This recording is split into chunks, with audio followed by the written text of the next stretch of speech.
이렇게 우리가 지금 투어할 왕릉은요, 파주에 있는 장릉입니다. 병자호란과 삼배 구고도래를 겪은 인조와 왕비 인현왕후가 묻혀 있는 곳입니다.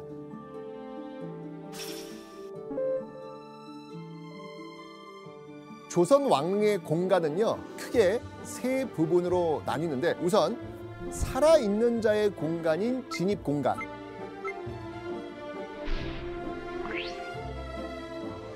제실이라는 곳에 왕릉 관리자가 있었는데요. 제실.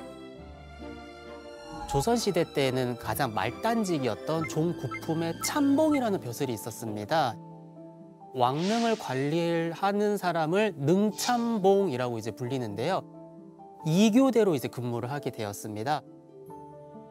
군사들이 좀 이제 많이 이제 있어요. 예, 대략적으로 한 200명 정도가 있는데. 능이에요? 네. 그분들이 이제 그 24시간 예, CCTV처럼 이렇게 근무를 하고 있습니다.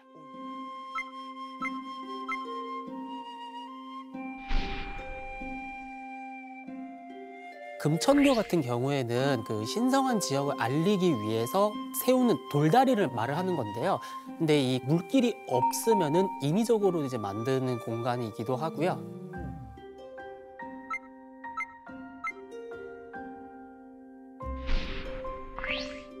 그리고 이제 홍살문인데요. 이제 왕이나 왕비가 잠들어 계신 신성한 영역을 알릴 수 있는 문입니다.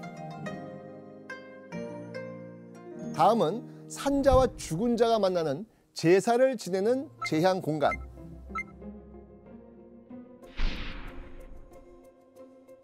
이곳은 현왕과 죽은 선왕의 혼이 만나는 장소, 즉 제향을 지내는 공간이고요. 저 바닥에 돌이 아마 뭐 의미가 있을 거예요. 오. 제가 가봐가지고 알아요.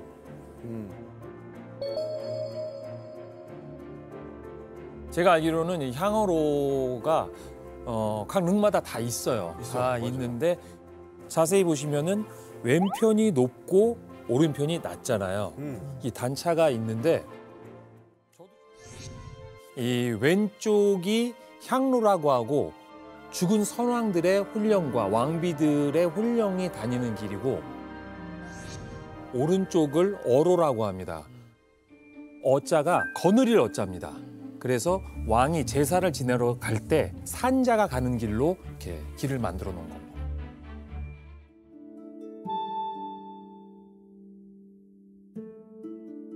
그 제향 공간의 가장 중심 건물이 바로 정자각입니다. 그래서 지붕 위에서 봤을 때 고물의 정자 모양을 하고 있다라고 해서 정자각이라고 이제 이름을 하고 있습니다.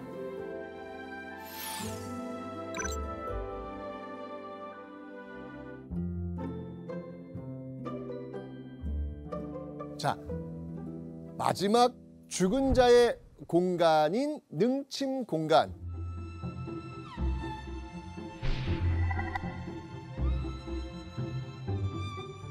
이곳은 왕릉하면 이제 하이라이트라고 불릴 수 있는 능침 공간인데요. 당시 조선시대 때에도 이곳은 현임 왕이 함부로 올라갈 수 없었습니다. 예, 잠들어 계신 공간이었기 때문에 그런 건데요. 저 성물들의 의미가 너무 궁금해.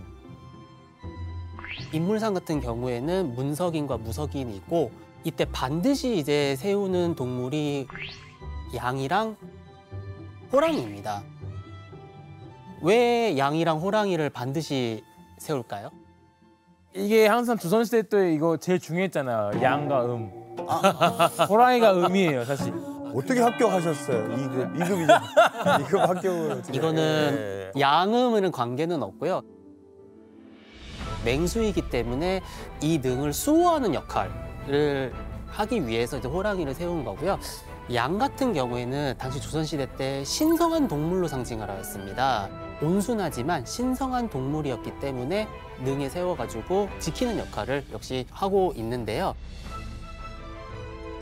자세히 보시면은 무덤 쪽을 보는 게 아니라 바깥 쪽을 쳐다보고 있어요.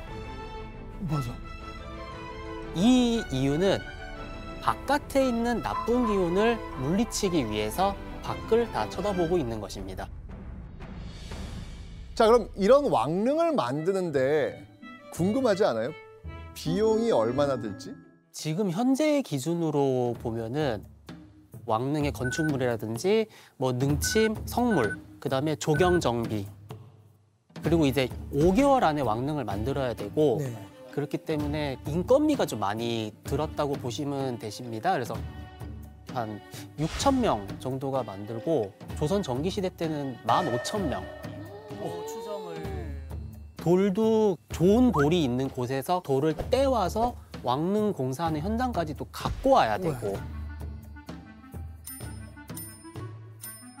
이렇게 다 합쳐가지고 한 600억에서 1,000억 사이 추산이 될 것 같고요.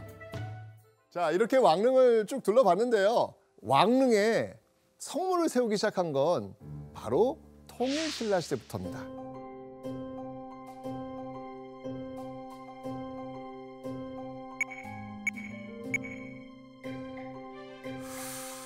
경주에 있는 이 능은요, 통일신라 제38대 왕 원성왕의 능으로 지금 추정하고 있습니다. 그런데 이 능에서 앞으로 약 한 80m 떨어진 지점에 아주 묘한 석상이 서 있습니다. 누구를 모델로 만든 것 같아요?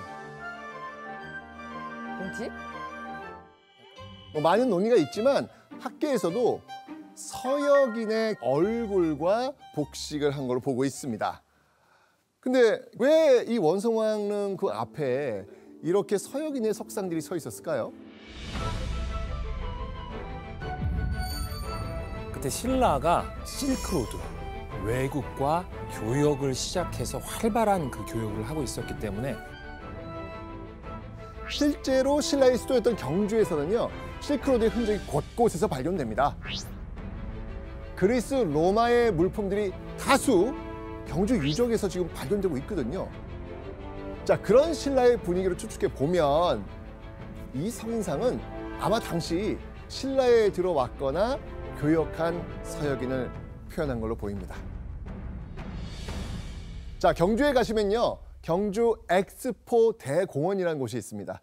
실크로드와 관련된 국제 행사를 유치하거나 지금도 다양한 행사를 통해서 실크로드 문화를 계승하고 있거든요.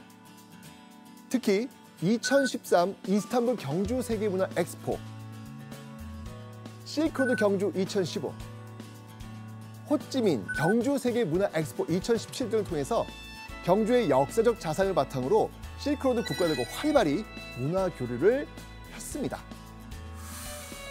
특히 올해 2024년에는요, 실크로드를 통해서 교류한 이 한국과 유라시아의 음식 문화를 중심으로 교류의 장을 만든다고 합니다. 한번 여러분들 경주에 가시면 한번 이 음식 문화 한번 네. 즐겨보시면 좋을 것 같아요. 좋죠. 맛있겠다. 네, 가족분들 한번 같이 한번 가보세요. 네네네. 네. 자, 6가지 조선 왕릉의 형태로 알아보는 조선 왕릉의 비밀. 자, 이제 세 번째로 만나볼 왕릉은 바로 이곳입니다.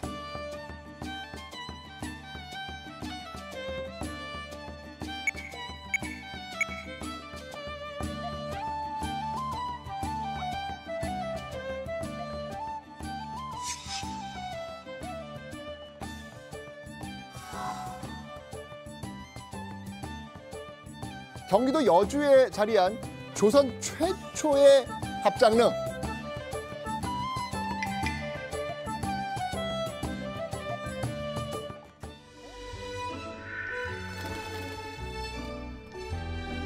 이 능은요, 바로 조선 제4대왕 세종과 소헌왕후의 능이에요.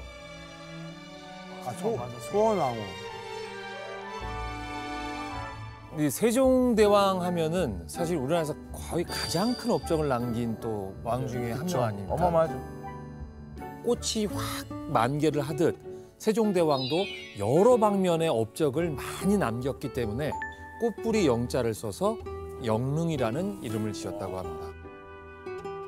근데 이렇게 대단한 왕인데 왜 여주까지 가 계시는 거예요?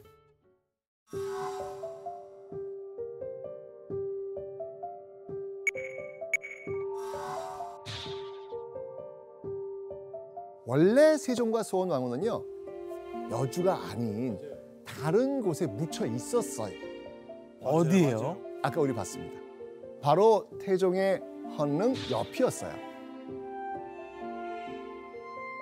세종이 아버지 태종 옆에 묻히길 간절히 원해서 소원왕후가 사망했을 때 헌릉 근처에 묻고 자신도 거기 묻히겠다고 했습니다. 그런데 그때 당대 이름난 풍수가가 아주 찝찝한 말을 남깁니다. 세종이 묻히고자 하는 자리가 절자 손장자의 땅, 즉 장남을 잃고 후손의 대가 끊어지는 자리라고 경고를 한 거예요. 무서운 자리를? 하지만 세종은 크게 신경 쓰지 않고요. 그냥 헌릉 옆에, 난 아버지 옆에 갈 거야.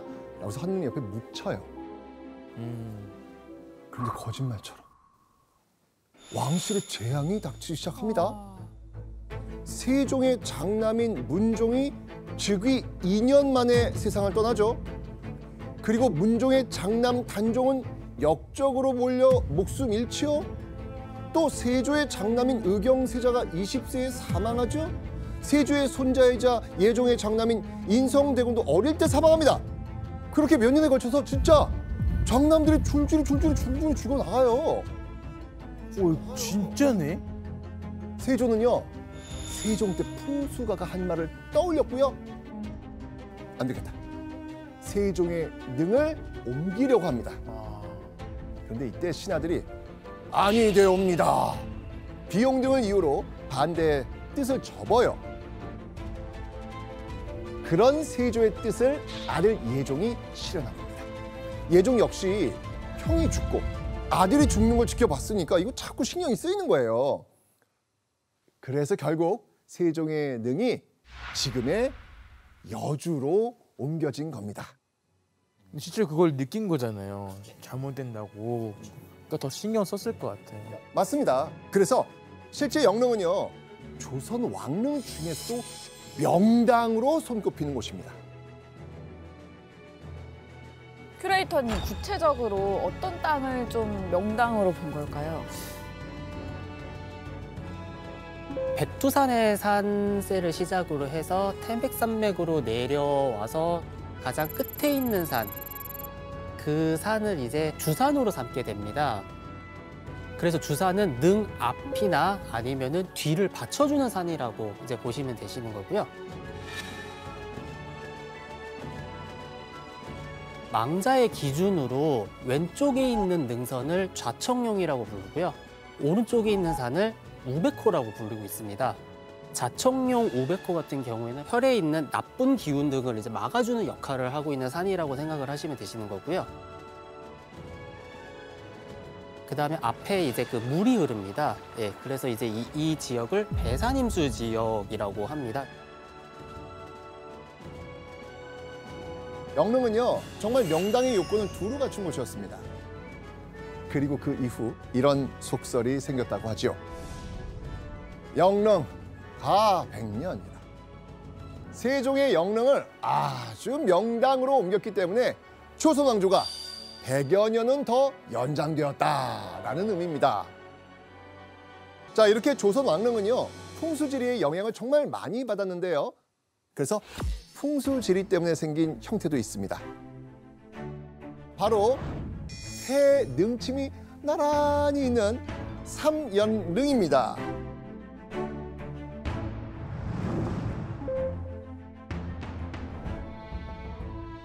경릉의 주인은 24대 왕 헌종과 그의 왕비들인 효연왕후와 효정왕후가 함께 묻혀있는 삼연릉입니다. 자, 그런데 경릉은 무슨 이유로 세 명이 나란히 묻히게 되었을까요? 1843년 효연 왕후가 세상을 떠납니다. 그리고 6년이 지난 1849년 헌종이 승하합니다. 자, 그러자 능조성을 맡은 임시기구인 삼릉도감에서 경릉 자리가 십전대길의 땅입니다. 최상의 완벽함을 갖췄다는 의미입니다. 자, 그 결과 헌종과 효연 왕후가 나란히 묻히게 되는 거예요. 그 자리에 좋다고 하니까 여기까지가 일반적으로 왕과 왕비를 묻는 방식입니다. 그런데 55년이 흘렀습니다. 고종이 재위하던 1904년 헌종의 두 번째 왕비인 효정 왕후가 숨을 거둡니다. 그러자 고종이 그 경릉 자리가 어떤지 좀 보고 오라 라고 이렇게 명을 하죠. 경릉을 답사하고 온 신하들이 이때 이렇게 얘기합니다. 능의 왼편이 둥그렇게 트여 있는데 키가 모여드는 길한 땅입니다. 거기에 덧붙여 이런 말도 하죠. 그곳에 능을 쓰면 올해 나라의 운수에도 크게 이롭고 만년이 편할 자리입니다. 라고 이렇게 극찬을 한 거예요. 후손들이 복을 바라면서 조성한 삼연릉이 이래서 만들어진 겁니다.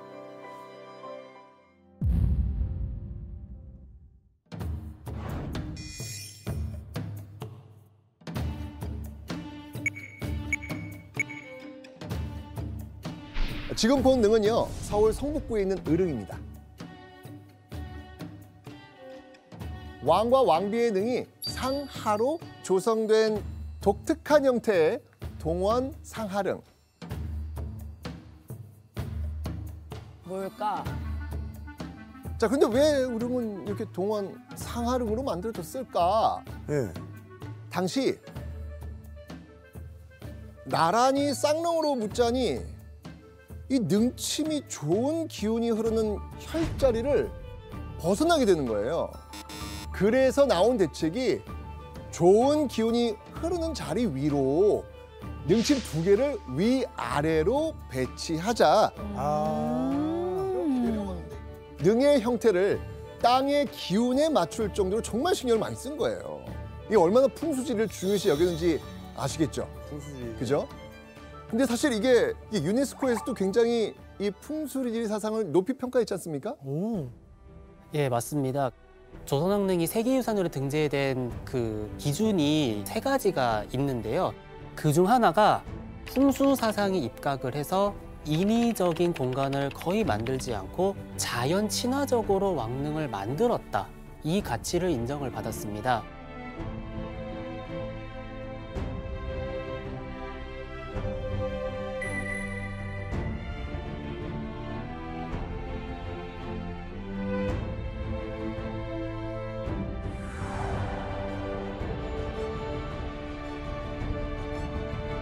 자, 마지막 왕릉 만나러 가보시죠.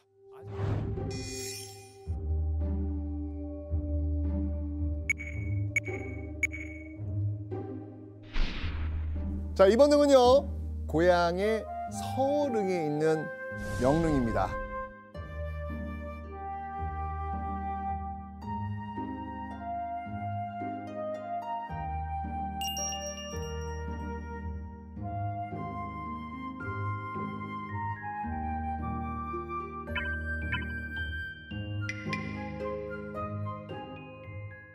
참 희한하죠? 갈라져서 지금 각각 다른 언덕에 묻혀 있습니다. 사실 능침만 보면 각각 단능과 쌍능인지 헷갈릴 수도 있겠죠. 자, 근데 이건 지금 하나의 능이거든요. 하나의 능인 걸 어떻게 알 수 있을까요? 바로 능침 앞에 정자 각을 보시면 돼요.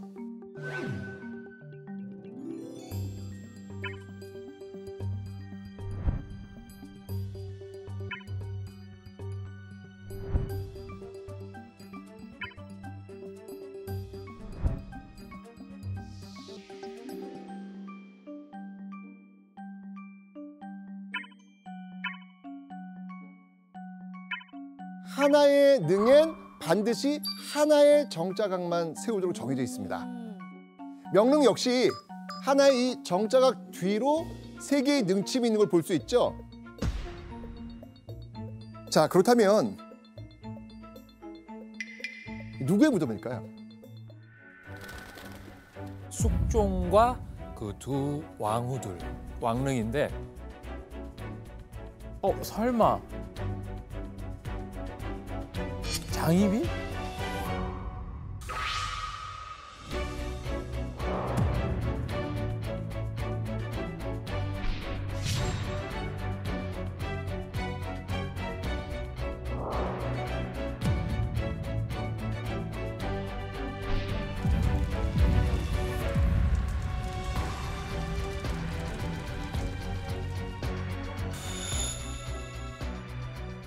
저 오른쪽에 저 쌍릉이 숙종과 인현왕후가 같이 묻혀 있는 거고요. 저 뒤에 왼쪽에 좀 높은 곳에 있는 곳이 세 번째 비인 인원왕후의 비입니다. 어? 어.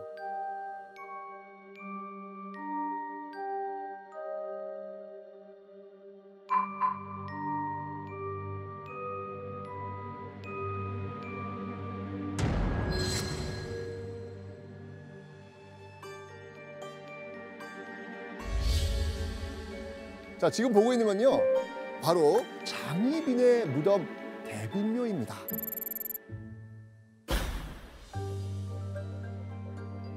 우와. 원래 장희빈 묘는 여기 아니었어요. 경기도 광주에 있었습니다. 그런데 도시 계획을 하면서 도로를 만드는데 이 도로가 장희빈의 묘를 통과해야 됐던 거예요.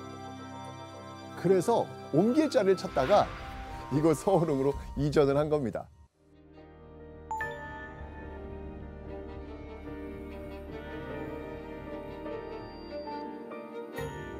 살아서도 죽어서도 떨어지지 않고 한 공간에 머무는 숙종과 인현왕후 그리고 장희빈, 이 세 명이 참 질긴 인연이 여기에 있지 않나라는 그런 생각이 듭니다. 끝까지.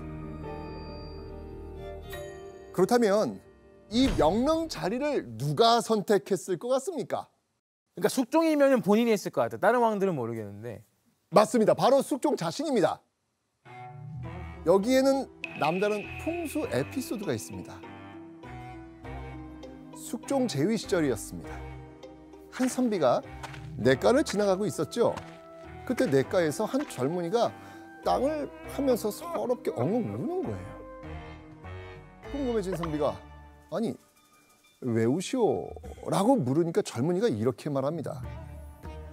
칼처사라는 유명한 직관이 이곳에 무덤을 쓰면 좋다고 했는데 땅을 아무리 파도 물이 나오니 어쩌면 좋습니까? 그 말을 들은 선비는 딱 봐도 젊은이가 그 직관에게 속았네 라고 생각한 거예요. 그렇게 울고 있는 젊은이가 딱 했던 선비는요, 편지를 써주면서 관청을 한번 가보시게 라고 합니다. 젊은이는 멀쩡한 선비가 장난치는 것 같지는 않으니까 시키는 대로 그 편지를 가지고 관청에 갑니다. 이때 놀랍게도 관청에서 쌀 300석을 덥석 내주는 거예요. 왜요? 알고 보니 편지에 어명이니 쌀 300석을 주라 라고 적혀 있었던 겁니다. 편지를 써준 그 선비의 정체, 바로 자맹을 나온 숙종이었던 거예요. 한편 이 젊은이의 사연에 이 화가 난 숙종은요, 치관을 찾아가서 아니 어떻게 그런 땅을 명당이라고 넌 주었느냐 라고 따집니다. 그랬더니 그 직관이 이렇게 얘기합니다. 모르면 잠자코 계시오. 그 땅은 무덤 자리로 들어가기도 전에 쌀 300석을 받은 명당 자리란 말이오. 직관 말대로 정말 무덤을 쓰기도 전에 그 남자는 쌀 300석 받았잖아요. 숙종은요 그때 뭐야 이 사람? 진짠데? 그때 내가 왕이다 랑을 밝힙니다. 그리고 직관에게 훗날 본인이 묻힐 자리를 알아보라 라고 명했다고 하죠. 그 결과 직관이 지금의 명릉 자리를 알려줬고 숙종이 낙점했다고 합니다. 아, 이게 실화인가? 이 갈처사 설화는 어느 정도 실제 일어났던 사건이었던 것 같습니다. 예. 실록에 의하면은 그 숙종이 이 자리를 이제 본인의 능자리다라고 이제 못을 박습니다. 아마도 그 갈처사 설화처럼 자맹을 나가서 그 이야기를 듣고 이 자리를 본인의 능자리로 잡은 것으로 보여지고 있습니다. 자, 우리가 오늘 왕릉을 둘러봤지만 그 외에도 후궁, 왕자, 공주의 무덤 등도 이 왕릉 근처에 많으니까요. 관심을 가지고 한번 둘러보면 그게 곧 역사 이야기가 되는 겁니다.